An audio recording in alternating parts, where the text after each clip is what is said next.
Denně tikají starý hodiny, každej úder něco vzal. Včera stálo ještě před dveřmi, dnes už mizí někde v mlze dál.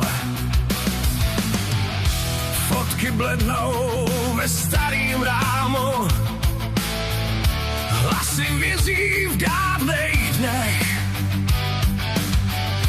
Čas je tichej zloděj nocí, co krade kroky v našich snech. Nikdy nezvoní u dveří, jen tiše vezme, co je tvý. Čas je zloděj, bere roky, bere lásku, bere smích, neptá se, jestli jsi připravenej ztratit všechno během dní. Čas je zloděj, bez jména, jen prázdný místo zůstáváš. Jednou utikne poslední hodina, poznáš, co všechno jsi měl rád. Kolik snů jsme nechali spát, protože zítra bude čas.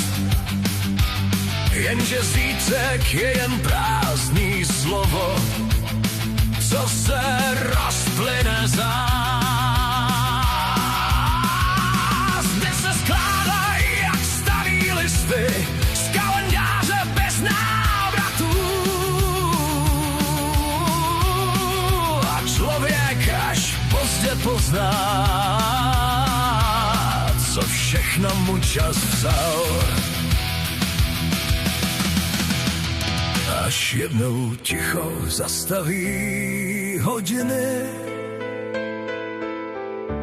a svět zpomalí krok. Pochopí, že největší bohatství byl každý obyčejný rok.